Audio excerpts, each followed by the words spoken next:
once it goes in. 3, 2, 1. Hey guys, welcome back to the Foam Frat podcast. This week we're talking about gas laws. Sam interviewed Mike Brown. He's one of the Foam Frat team members.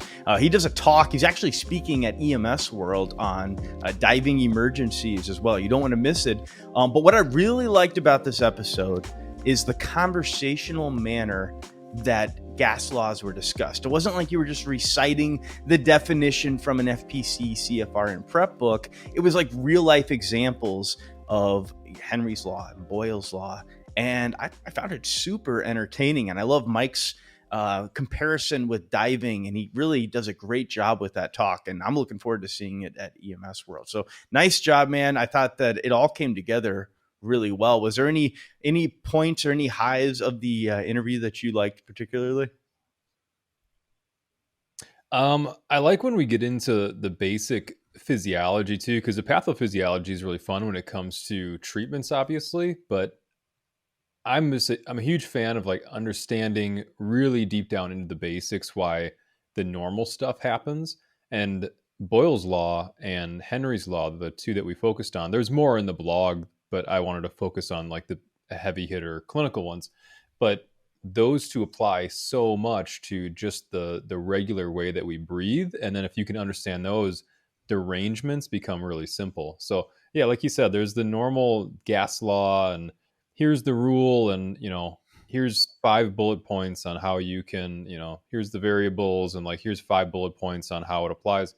But a story helps a little bit. And then understanding how it applies to basic physiology, because yeah, like I said, once you understand where those apply in basic, then any treatment that you do that relates to them becomes super, super simple. So yeah, I had a bunch of fun talking to Mike about this, and that was a while ago. Tyler and I, if you saw me trying to hold it together, we were just talking. It's like 6:00 at night right now, and so I recorded this podcast with Mike like 12 hours ago, no, 14 hours ago. And we were just saying how difficult it is for us to record after this. So I'm actually surprised that I'm holding it together right now. I was about to burst out laughing when you first started. This is like our third time around.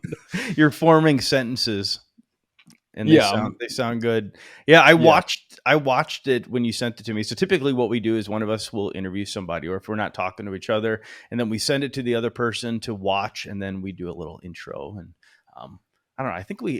I got that idea really from Dan Rosiniak and Howard Greller. I like that format where they would interview somebody and then it'd be a little bit of dialogue. And I was watching this at the gym, and I'm like, man, it's super cool because the stories and like the real life application and just the discussion of things that at one point seemed like so dry to me helps concrete it. And I think that if you're studying for the FPC or the CFR and you can remember those rules or whatever, remember the sayings, but the Charles centigrade and Henry's Heineken, and I don't know, those things all seem super dumb.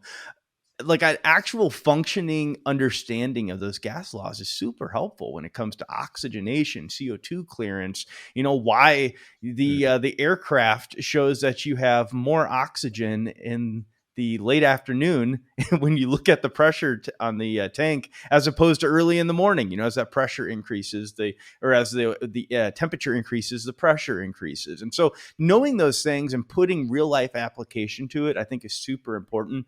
And I think you guys are going to love this podcast. Well, we were going to talk about gas laws today, and I thought Mike would be the perfect person to have on because I know that he's got a personal experience running into one of these gas laws. And so before we get into that, and we have Mike tell us what gas law he had a run-in with here, Mike, welcome back. And why don't you give us a shameless plug for, I was going to say the new podcast, but it's not that new anymore.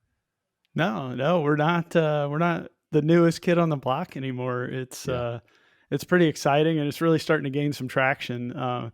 Thanks for having me, Sam. I really appreciate it.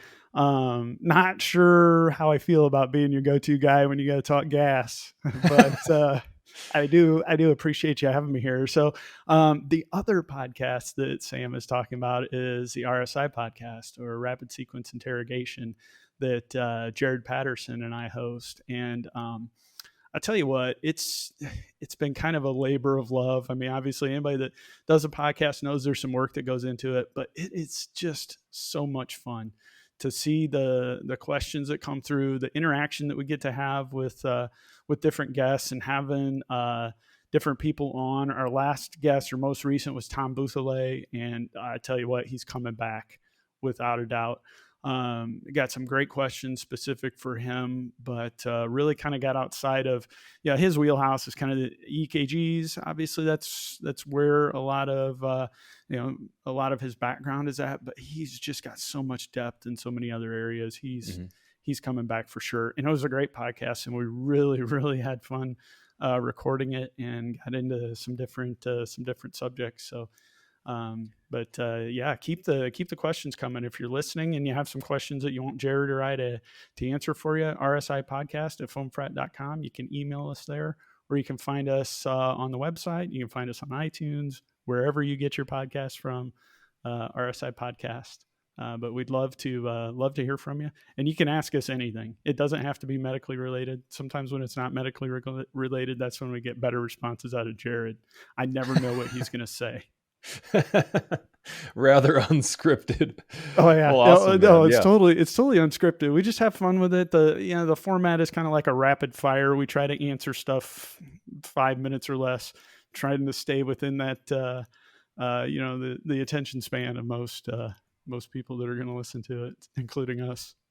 Unlike most of my blogs that I write. So you read this blog through. We're going to be releasing it. Well, I guess at the same time as the podcast, probably. So this will probably come out on Friday. But so I started off with like ideal gas, and then I did Boyles. But then you were like, man, you got to add Henry's Law in there, because you can't really talk about Henry's and Boyles kind of separately. So tell us, what was your experience? Well, I guess we'll start off with the Henry's Law. And so what is that, and what happened? Yeah, so Henry's Law, simply stated, says that there's a direct proportional relationship between the pressure of a gas over the liquid and the amount of gas that you can get into solution within the liquid. And in this case, it's the pressure of the gas over the liquid is what's in our lungs, and the liquid is blood. Right. So it has limitless clinical applications when we talk about moving gases in and out of solution, getting oxygen in, CO2 out, things like that. But I ran head on into Henry's Law a couple of years into my my diving experience. So for those of you that don't know, I'm an avid scuba diver. Enjoy checking out shipwrecks in the Great Lakes. Done some technical stuff. So like down to, I think, like 260, 270 is my deepest wreck. So doing some things on the tech side. We mix in different gases, but not going to get into all the diving side of it. But I went down and was checking out this shipwreck. Really, really sweet shipwreck. Completely intact, sitting on the bottom of Lake Huron. And that's what's so cool about the Great Lakes. It's freshwater. It's cold. So it preserves everything. And these shipwrecks are just like time capsules. So it's pretty sweet to go down there and check these things out. Like, it's a sailing vessel, still had the masts intact. There's rigging hanging from the mast. So it's pretty sweet. Yeah. Checking this out, having a great time. And then I'm starting to ascend up. So I'm doing my my set stops at different depths and changing to different gases so that I can off gas nitrogen, and in this case also helium, because I was breathing a gas mixture that contained helium, so that I'd have less nitrogen. Reason for that is, just real quick, nitrogen is narcotic at depth, or it causes hallucinations, which isn't something that you want to experience when you're a couple hundred feet underwater. You start seeing pirates on the mast or something, or what? Right. Yeah. Oh my God. Did you see that? That ship's coming right for us. So we put some helium in that to offset the nitrogen. So as we're ascending, have to get all that back out of solution. This is all over Henry's Law at work. So get to my final safety stop. I was there just a little over 20 minutes at 20 feet. Total dive time was over an hour. Once you put in decompression stops and all that, you're actually decompressing much longer than you're checking out this really sweet shipwreck. So I get up to the top, my head just breaks the surface, and I start to feel this little ache in my elbow. I'm like, that's kind of weird. So just like acute coronary syndrome, DCS is no different. Decompression sickness. First sign or symptom is denial. So I started thinking about, oh my God, okay, this is anything but DCS. I'm not bent. So that's like the diver slang term for getting decompression sickness. I got bent. So I get out and I'm like, just probably overexerted a little bit. This gear's all heavy. I'm moving tanks around and just going through my head. Okay, this is anything but DCS, anything but DCS. I'm not bent. No way. And pain just keeps getting worse and worse. I mean, like really, really bad pain, and starting to get some numbness and tingling down my arm. I'm like, oh, shoot. So I think what I thought it was to begin with is probably what I'm dealing with. So, the boat captain put me on some high flow oxygen because what you're trying to do there is get as much oxygen in the lungs as possible to create a gradient to get nitrogen and helium out, because that's what I'm trying to get rid of, potentially have a bubble that's blocking some circulation. They have to wait for the other divers to finish their dive. It's not like you just cut the line and leave. So waited about 45 minutes for the other divers to finish their dive, and then they took me to the boat ramp. Got out, about a 45-minute car ride to. At that time, it was the Alpena Regional Medical Center in Alpena, Michigan, and got a 4.5-hour chamber ride in their little tube of a chamber. It's this like glass tube. They slide you in there with a sippy cup and a urinal because you're not coming out. What if you I watched The Sum of All Fears twice. So they have what like if you really had to use a bathroom in there? What if you like a really, number 2? Yeah. You just got to do it, man. You're there in the tube. Yeah. Of course, that would be my first question. You had this traumatic Of course. experience Yeah. with What men, if you so got to poop? what if you had to take a crap in the tube? So seriously, I that's interesting. I hope to never have to be in one again, but I don't know how that pressure would work out if it'd be, Oh yeah. if you're trying to, there's pressure pushing in on everything, including where that's coming out of. Yeah. Man, Transabdominal and the other pressure should maybe work out. So right? Is it's this kind of interesting that they perhaps a call new it. record for getting to poop talk? I mean, how far into this are we? So you're in this tube. You're in there for like 4 hours, and how many atmospheres do they put you under? And I guess I should ask, like, how many? Does it matter how deep you were diving? So you were 200 some feet underneath.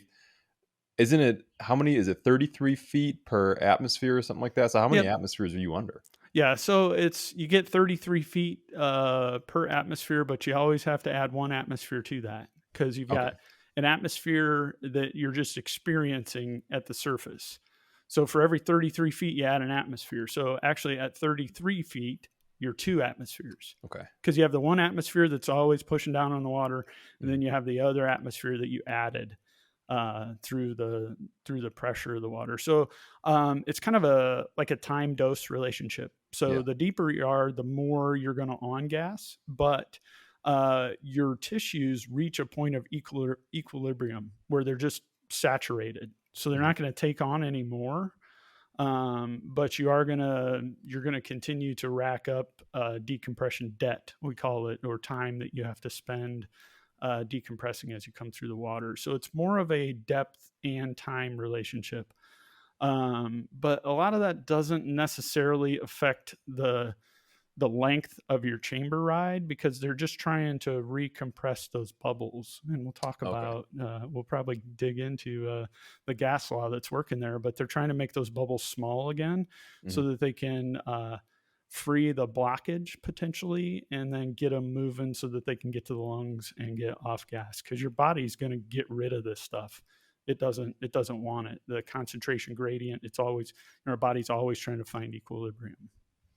Yeah, that always reminds me, because I mean, I was obviously, they call Henry's law the soda can law, but soda can, sure. I mean, you have like the gas, and then you have the liquid, and obviously the CO2, the carbon dioxide. Yet that air above the liquid is really pressurized, and so it reaches equilibrium with the fluid. But when you open a soda can, you can't see the bubbles coming out. So I like to think of like a beer bottle, I guess. So when you open a beer bottle, if you have clear glass, before you open it, you can't see those bubbles at all. It's totally suspended, and all that pressure has compressed those gas bubbles into tiny, tiny little. Obviously you can't see them, but then once you pop the cap on the beer, as they escape that fluid, they all get together, form larger bubbles, and that's why you can start to see those coming out of the liquid. But if you were to repressurize that bottle of beer, you wouldn't see those bubbles escaping anymore, right? So that's kind Right. of how I think about what you guys do with the hyperbaric chambers. And so, did you say how many atmospheres did they put you back under? So they kind of put the cap back on your beer bottle. Yeah, they put the cap back on. They take you down to 3, usually around 60-ish feet, I think is what the Navy dive table is that they run. So it's 3 atmospheres of total, of total depth. But yeah, I mean, what they're doing is trying to recompress those bubbles, like you said. I mean, a closed beer bottle or beer can is like think of the diver at depth that's Mhm. saturated all their tissues. So as you said, kind of all of that gas, or in this case CO2, that they've compressed into that can or bottle, is all in the solution. So Henry's law has caused that to come into solution. Now you pop the cap off, or you open the tab on the beer can, and now you've got 2 gas laws at work. It rarely does one of these gas laws work by itself. There's usually some sort of combination. Because Henry's, it's coming out of solution. Those bubbles are coming out, but they're coming out because they're increasing in size because you decrease the pressure. So Mhm. then you step right into Boyle's law, and that's Mhm. where Boyles and Henry kind of chill out together. I mean, those 2 gas laws are very well intertwined. They're one with the other. Yeah. So before we jump into Boyle's, because I've got a little experience about Boyle's Law, I'm going to tell you about. Now, I won't be able to top your story at all, but it still sucked. So Did you have to before poop? we jump into the Boyle's stuff, let's talk a little bit about how we can manipulate Henry's Law besides hyperbaric, because obviously that's a treatment for decompression sickness and stuff. We can also create different kind of atmospheres and pressure gradients with gas, with even just oxygen. So when people think about what is the main application of this law that you're going to use on a daily basis, it's really oxygen administration, and you can increase the partial pressure of that oxygen just by literally giving somebody oxygen, obviously, because you're increasing the partial pressure of that gas, how much gas is in, I guess, like kind of the atmosphere above their serum, their blood. And so that's one way. And so that's what causes that oxygen to want to diffuse, because it's going down its concentration gradient. You could think about that the other way too. And we need to blow CO2 off of somebody. And so we increase their minute ventilation. We're just giving them more fresh gas into their lungs so that CO2 wants to diffuse across, because it's the more fresh air you get in there, the more it wants to go across its concentration gradient. And so that's a really cool thing about that law, is if you understand the basic physiology of it, where it's like, yeah, that's essentially why gas goes in each direction, from the atmosphere in for oxygen, and from CO2, in the blood out to the atmosphere. And without those concentration gradients and things wanting to go in that direction, we would just cease to exist. Pretty much, we just all Oh flat yeah. die. So when we can manipulate those, either with increased minute volume for a patient that needs to get CO2 out, or we can manipulate it with just regular oxygen, or even if you want to turn yourself into more of a beer can, more of like CPAP or PEEP or BiPAP or whatever is going to increase the pressure of kind of that local atmosphere. Now, let me ask you this: is there any? Would you put a patient with a bends? So first of all, I guess just 2 things I was thinking of. You don't fly them, right? Yeah, Or does it so that's matter? a great question, and that's a question that people routinely ask. So rotor wing transport is generally fairly safe because there's not as large of an altitude change. Mhm. I had a great conversation with a Dan doctor, so Divers Alert Network. They specialize in care of ill and injured divers, and they said that if you have a particularly like a severe case of DCS where it's it's affecting their pulmonary, cardiovascular, or neuro system. It's the speed of transport and getting them to a recompression chamber outweighs the risk of the altitude change. Now, things are a little different if we're talking fixed wing, because then potentially we've got a greater change in pressure. So, they're generally at higher altitudes. So there's a delicate balance there, and it's something that we can entertain depending on the condition of the diver. Like my condition that day with just simple, it wasn't simple for me. It hurt like heck, but just that simple joint pain or skin symptoms. That's really not an indicator to fly somebody. But think about if that bubble has lodged in my cerebral circulation and I have stroke-like symptoms, or those bubbles can lodge in your coronary vasculature, mimicking a STEMI, or they just pick that day to have their STEMI. So don't always blame the dive. Just because somebody just got done diving doesn't mean it's the dive's fault. And then, so my other question is, and by the way, so I guess I have a follow-up question for that. Do they try to fly at a lower altitude? Yeah, generally they'll try to, as safe as possible, because the higher you go, the lower the pressure is. So then the bubble potentially gets larger. So my other question was, is CPAP automatically indicated? Does it matter if you're putting a pressure into their lungs, or is this more so just a local thing that wherever this bubble is going to be, it's going to be, and it really doesn't matter if you put them on CPAP or not? So it's not going to matter a whole lot, because what we're really looking for is systemic compression. So compressing the whole person. Because like in my case, I had a bubble that was blocking the microvasculature throughout my arm that was affecting its ability to move blood and get rid of byproducts. So that's what's causing my pain. I'm experiencing distal limb ischemia. So that's what's leading to that discomfort. So CPAP is not going to benefit me at all, because we need systemic pressure to decrease bubble size and also help to move any other bubbles that may be trapped, or get them through the circulation in the smallest size possible. So CPAP really isn't going to do that. CPAP's only going to, I tell people, if we're trying to increase the amount of oxygen that we're delivering, and we're delivering it at 100% or pure oxygen, the only thing we can do to deliver more of it is deliver it at pressure. It's Henry's law at work. If we're already giving all the oxygen that we can, the only thing we can do to get more of it into solution is to increase the pressure of the gas above the solution. So you were right on with your CPAP, BiPAP, PEEP to increase that oxygen delivery.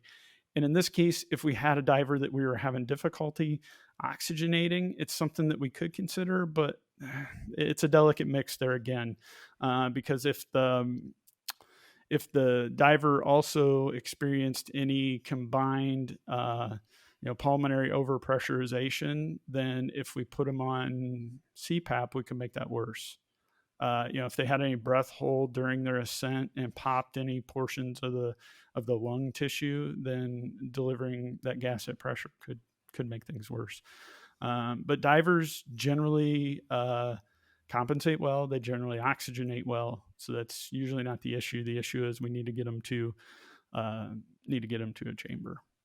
Awesome. Well, that's a really good overview. So we kind of talked about the physiology of the Henry's Law, and then when it kind of goes wrong, and then an extreme case when we got bubbles blocking stuff. So like you said, the Henry's Law is super closely related. In fact, that's kind of why it turns into an issue, is that once the pressure above that fluid gets really low, gas tends to expand in size, and which is why we get those larger bubbles in the first place. And that's Boyle's Law. So Boyle's Law is the relationship between pressure and volume, which is, I guess maybe the simplest way to think about it is if you let a helium balloon go, floats up and up and up and up and up, and as the pressure exerted on that gas decreases on the outside, it starts to expand, and eventually it pops, right? So there's a problem with that when it comes to our bodies. So I'll tell you what happened to me. So we just went to the initial assessment conference in New York, and before we went, I had a sinus infection that like really sucked. And even at sea level, I had all of this sinus pressure, like my maxillary sinuses and stuff, and my frontal sinuses, and especially like right up here below my right eye. And it was just bad at sea level. And it was so bad that my teeth in the front are all numb.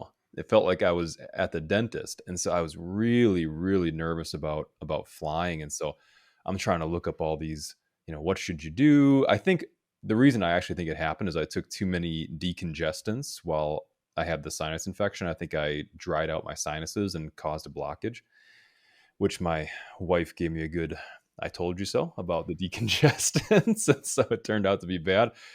And so this gas is trapped in there, right? So I have like a fixed container inside my face, and I'm about to take a plane ride where we're going to go up to 30 some thousand, whatever feet. And of course, now Boyle's Law tells us that the pressure that's being exerted on that volume of gas is now going to decrease, even though I'm in a pressurized cabin. I mean, everybody knows you can hear your ears popping, air leaving your eustachian tubes. You kind of like, I guess, I don't know if the term is off gas, but you off pressure, release that pressure from wherever it can go. And I couldn't. And so once we got, because I was hoping once we got up to altitude that this pressure in my sinus was just going to leak out. I was thinking maybe it'll like find a little pressure relief valve and it'll squeak out. You know how like sometimes you're really congested and then you get the squeak that comes out and you're like, oh man, I feel so much better. It never happened. And so luckily I premedicated myself before before this trip, because if I wouldn't have, I would have actually, I think I would have like had a full blown panic, because the pain in my face was so bad. And I can hear the joke coming, man, you think your face hurts, man, it's killing me. But it was, it was real. I beat you to it, Mike. But it was so bad. And so, if you think about something really simple like that, and there's names for all those ones. So that one's called, like, people call it sinus squeeze or barosinusitis or whatever. And so they got sinus squeeze. You can have it in your ears. You can have it in your tooth. And so those are really simple ones, which can cause pain. And yeah, you could cause, if that volume gets big enough, maybe you could rupture an eardrum. I'm sure that's happened to people. Or you could rupture a sinus, or, I'm sure the tooth pain that I wouldn't have even gone if it was my tooth, because I have a thing with teeth, but I'm sure that that's excruciating.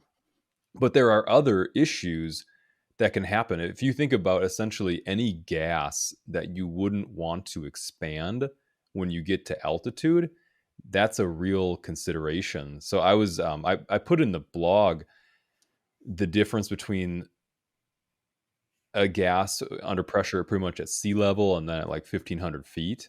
And I referenced a paper in there where I was calculating how much like a pneumothorax would expand, and it was about 10%. It could increase size about 10%. So I was like, man, that's a real flight consideration that you should really think about that, especially if it's getting actively worse and then you fly somebody too. Or if you go into like a fixed wing or something, like that could be a huge issue if that's just 1,500 feet, Oh yeah, for sure. Well, and obviously you know, anything that's filled with gas is, and has something containing it, is going to be similar to what you're experiencing in your sinus and inner ear, in the inability to equalize that to the environment. Think about anything with a cuff, Mhm. or any place else that we might have. That we might have trapped gas, like a pneumomediastinum or something like that, or you have those chronic emphysema COPD patients that maybe rupture a bleb, and now you've got gas that's contained within the chest cavity that is going to expand, just based on Boyle's Law. You were like the exception, because that's just straight up Boyle's that's at work there. Mhm. Boyles, and what you also discovered, some rebound constriction from overuse of decongestants, which that's a real thing. Mhm. Use too many of those, especially anything inhaled. and you can get some pretty serious rebound Mm-hmm. constriction. So it actually makes it's counterintuitive, but it makes it worse, which is probably what you experienced. It's a good thing you didn't have to go to the bathroom. What do you think would happen then? There's oh man, I put it in the blog. I'm actually gonna hang on, I got it in front of me. I gotta tell you what it's called. HAFE. I don't know what you'd Yeah. call it. HAFE. High altitude flatus expulsion. Expulsion. Yep. Hopefully expulsion and not only expansion. So if you do have air in your guts, which the air on a plane is recycled, and Oh yeah. so Yeah. everybody's farting, man, and it's just Boyle's Law, man. You're inhaling everybody's farts. Yeah, like constantly. People have been worried about what they're going to do for COVID. Well, we've been breathing in people's poop for how long now? Forever. I mean, Pretty much forever. Boyle's Law. It's been as long as there's been planes. Yeah. The Wright brothers were they were breathing. At least each they other's had poop. Open tops. Right. Yeah. So that's one thing. Just any of these air pockets can expand, whether you have a pneumothorax. You mentioned a mediastinum, but then there is an equipment aspect to it as well, where if you have a cuff, and you want to watch out for that, because if you over pressurize an endotracheal tube cuff, I mean, that can have, it's like a bed sore, it's about the inside of your trachea that can cause later on tracheal stenosis or tracheal malacia, where then they have like a really weak trachea. So you have to be careful for that. And so if you take the volume out, like let's say it gets really overpressurized at altitude, and then you take it out, well, then there's less volume of that gas. And so when you return back down, now you're going to have a low cuff pressure. And so I don't think that there's anything that I guess you can use fluid instead. You can put saline in there, or sterile, whatever you want. So you can put saline in that kind of stuff, whether SGA or an endotracheal tube. There's not much you can do for like a vacuum splint. You're just going to have to deal with it. But I guess one thing you can do for IV bags is you can take the flu, or you can take the air out of IV bags and spike them like you would an art line where you got no air in there. That might save you some trouble later on, because especially if you're running something by gravity, when that air expands, it's essentially like putting that thing in a pressure bag, and then your fluid infusion rate might go up like crazy. So right. Hopefully it doesn't too much. Like, hopefully the bag's not tight to begin with, obviously, but I would say you'd limit the amount of errors that you run into if you just got rid of that air altogether. I hate having air in my bags anyway, because without a doubt, somebody who flips them upside down or something, and I hate air alarms. So I think that's good practice anyway. But you got to be really careful for that, because it can change your infusion rate. Oh yeah. Well, the same sort of reason that if you're transducing art lines, you're going to re-zero at cruise altitude, and then again when landing, because the atmospheric pressure has changed.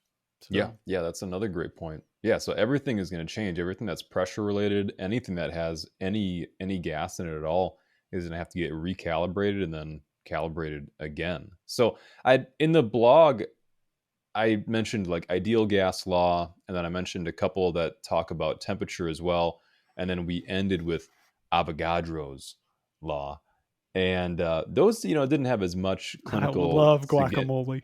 Yeah, so those didn't have very much clinical significance to them. I mean, it's really good to understand the ideal gas law, and then you want to understand like how temperatures affect this stuff as well. There's a little bit of like interesting physiology you can get into with Charles and Gay-Lussac's law, but then Avogadro's law is kind of pure book knowledge, at least as far as we go. And maybe somebody can prove me wrong. Let me know in the comments if I'm completely missing the base on something with that gas law, because I might be.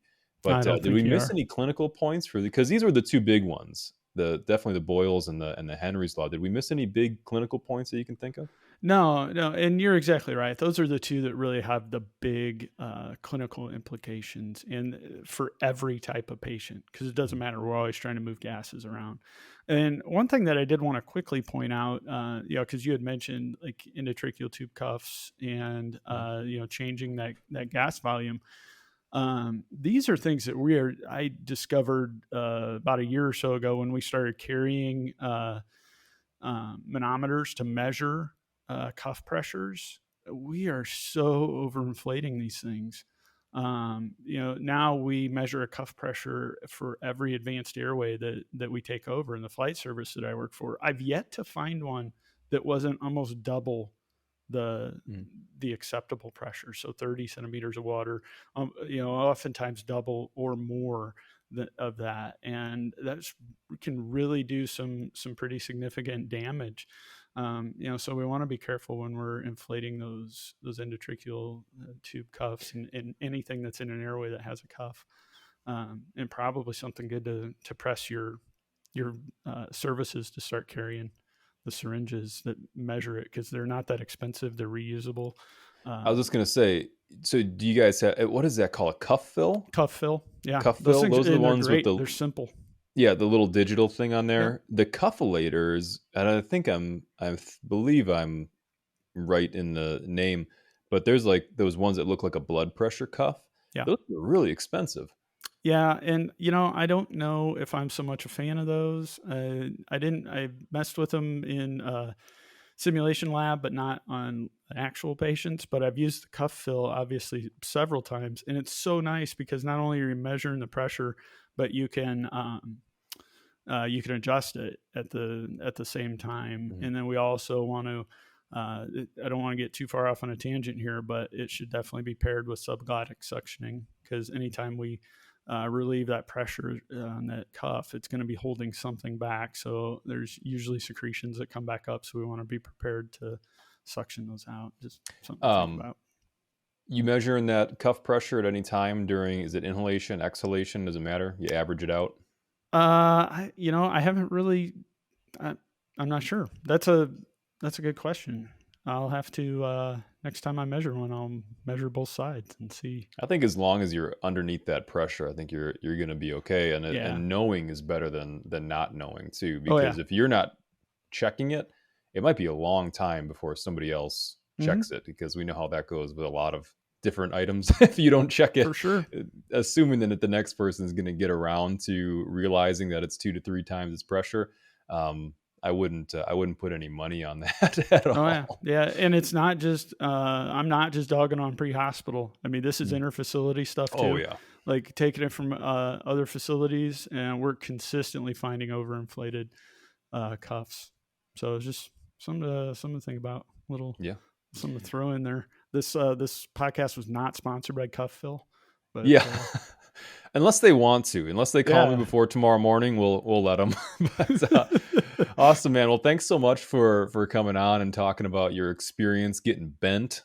And that was good, man. These are definitely gas laws where you can draw a lot of clinical knowledge from them. My other ones that I'm gonna do in the follow-up blog for this one is gonna be Dalton and Amagat, and then Graham and Fick.